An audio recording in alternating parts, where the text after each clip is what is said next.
Boa noite, boa tarde, bom dia para tu que nos acompanhas no nosso canal. Eu sou Helder Ovídio, apresentador deste canal.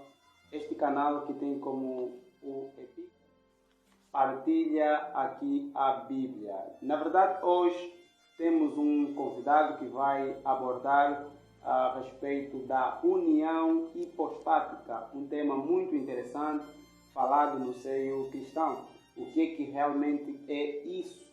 O que é a união hipostática? É um tema que se falou muitos anos atrás.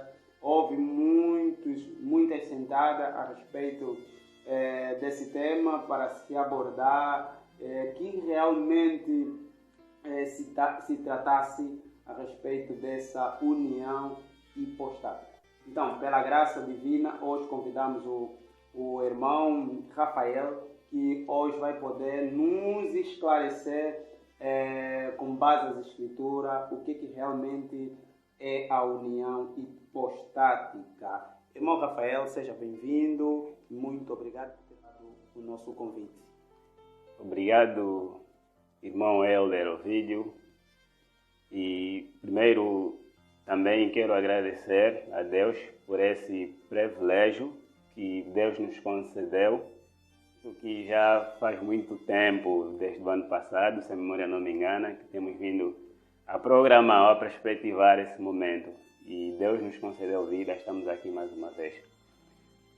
Agradeço e saúdo a todos os irmãos com a paz do Senhor e a todo o pessoal.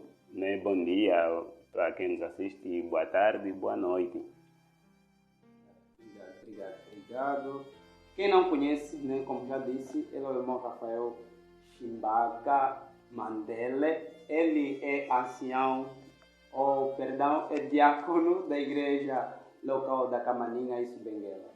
Então o irmão tem presidido ou tem ajudado a igreja da Camaninha de Benguela a prosseguir nessa caminhada aqui na Terra. Então, irmão Rafael, muito obrigado mesmo. E indo diretamente ao nosso tema, que não se cala, realmente quero primeiro questionar para os nossos irmãos, amigos, pessoas que estão a assistir esse vídeo, gostaram de perceber realmente o que é, de facto, irmão Rafael, o que é realmente a doutrina da união hipostática. O que é isso? Obrigado, irmão Helder. Falhei, não me apresentei, mas o irmão Helder já falou do meu nome. Rafael Chimbaga Mandela é meu nome, como ele já disse. E o irmão Helder fez uma questão que tem a ver com a doutrina ou com o ensino que estarei a abordar. É a doutrina da união hipostática. E já mesmo para introduzir ou para definir, trazendo o conceito dessa doutrina ou desse ensinamento, sem mais delongas, dizer que a união hipostática é uma doutrina que trata da união perfeita e inconfundível entre a natureza humana e a divina numa única pessoa. Reitero, perdão.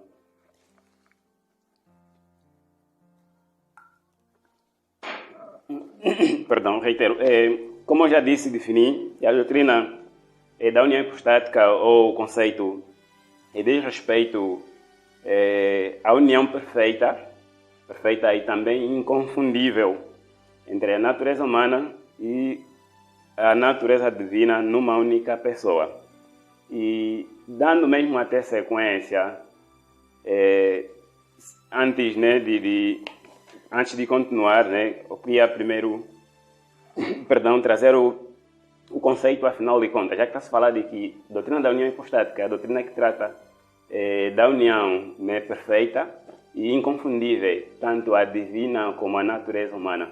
Está-se a falar muito de natureza, e está-se a falar de natureza tanto a divina quanto a humana. Primeiro, queria levar os irmãos num conceito teológico, afinal de contas, quando falamos de natureza, está a se tratar especificamente do quê? No campo ou no âmbito teológico. E tenho aqui um conceito, né, nas minhas cábulas que tenho comigo. Ele diz assim, quando falamos de natureza, né, na teologia, do ponto de vista teológico, denota a soma total de todos os atributos que fazem uma coisa ser o que ela é. Ou seja, Deus é Deus por aquilo que Ele é. Ou seja, Deus tem atributos. Por ter atributos, é o que caracteriza a sua essência, o que Ele é. De igual modo, também nós, os homens, possuímos uma natureza. Ou seja, existe a natureza humana.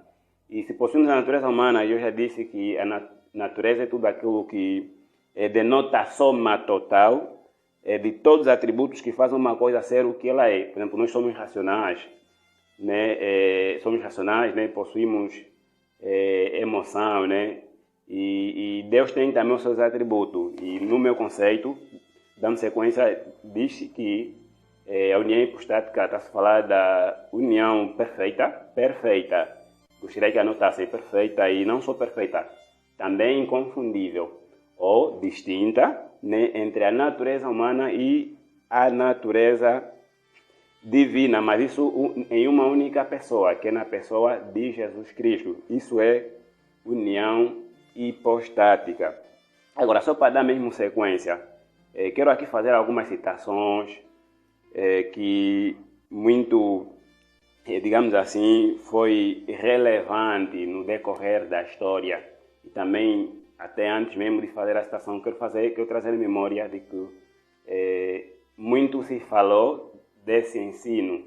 E dizer, alguém poderia até questionar, está-se falando de união hipostática. A Bíblia não apresenta esse termo, união hipostática, de onde é que originou, de onde é que foi tirado.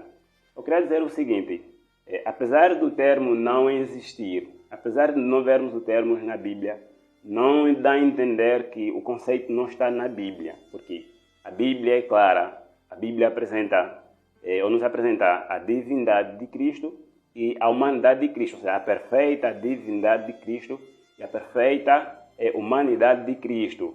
Disse eu, né, que farei uma citação, porque a par, né, da citação que eu farei, não foi a única, essa só foi o culminar ou desfecho, porque havia muitos concílios para se chegar a uma conclusão, afinal de contas, como é que deveria ser entendida a união hipostática, porque muitas heresias também foram introduzidas em volta desse tema. Por exemplo, só para fazer aqui uma abordagem histórica, existia já, alguns tempos atrás, alguns concílios. Por exemplo, houve o concílio de Niceias, e houve ali também um homem que fundamentou sobre essa doutrina e que, por sua vez, falou heresia, né, querendo fundamentar, está correto assim, falou heresia, o chamado, digamos assim, ário, em Niceia. Esse foi o primeiro concílio em Niceia. Mais tarde houve o concílio de Constantinopla, e mais tarde houve até o concílio de Éfeso, e por último, ou se não mesmo, sim, por último, que, digamos assim, onde tudo culminou, houve o consenso sobre essa doutrina, foi o concílio de Calcedônia. É o concílio que mais, digamos assim, que abordando desse tema é considerado como a ortodoxia da igreja, ou aquilo que foi aceite no seio da igreja ou no seio da cristandade. Senão, outros concílios, muitos desses homens falaram as suas heresias. Por exemplo, houve heresia no primeiro concílio, no segundo e no terceiro. Então, farei aqui uma citação, né, já que estou a fazer uma introdução, do concílio mais conhecido, de algumas expressões que foram utilizadas e muito essenciais e indispensáveis. Por exemplo, em Calcedônia, eles disseram o seguinte, no seu concílio ecumênico, será assim, um é o mesmo Cristo, é a conclusão que se chegou, Filho, Senhor único, reconhecido em duas naturezas, certo? Cristo, como já definimos, união hipostática é a união das duas naturezas perfeitas, tanto a divina quanto a humana, mas as duas são distintas ou inconfundíveis, e não só, as duas também as duas naturezas são, digamos assim, de si perfeita, inconfundível, isso em uma única pessoa. Ok, deixa se eu perceber também. A união hipostática está a falar de que Cristo é homem e também ao mesmo tempo Deus. A doutrina quer dizer isso? É isso? Há fundamentos, conforme o irmão já disse, que não existe nas escrituras nem a palavra união hipostática, mas definindo a palavra união hipostática é a união da natureza humana de Cristo e Deus, e sendo ele Deus e homem, é isso? Será? Sim, de fato, irmão Helder, mas vou aprofundar, vou já chegar lá.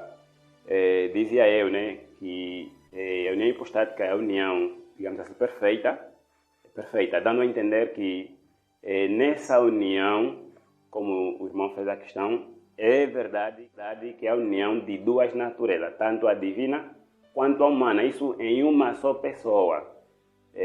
Por exemplo, houve certos hereges que fundamentaram, outros criam que Cristo possuía a natureza humana e a divina antes da sua encarnação.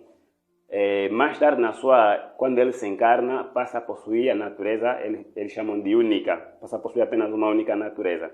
Sim, é uma doutrina que até alguns teólogos estudiosos chamam de mistério. Se nós quisermos estudar, aprofundar, queremos entender na íntegra, nunca chegaremos, no seu sentido pleno, a uma compreensão, que até alguns teólogos comparam com a doutrina da Trindade. E é, na verdade, a união hipostática, a união da natureza humana e a natureza divina em uma única pessoa. Observando alguma coisa aqui. Não é a união de duas naturezas em uma única pessoa, como alguns entendem que, tá bom, é a união da natureza divina e a humana. Alguns entendiam que, tá bom, é que Cristo possuía duas pessoas, não são dois entes, ou duas pessoas, ou dois seres. Então quer dizer que Cristo era só um, mas tinha duas personalidades?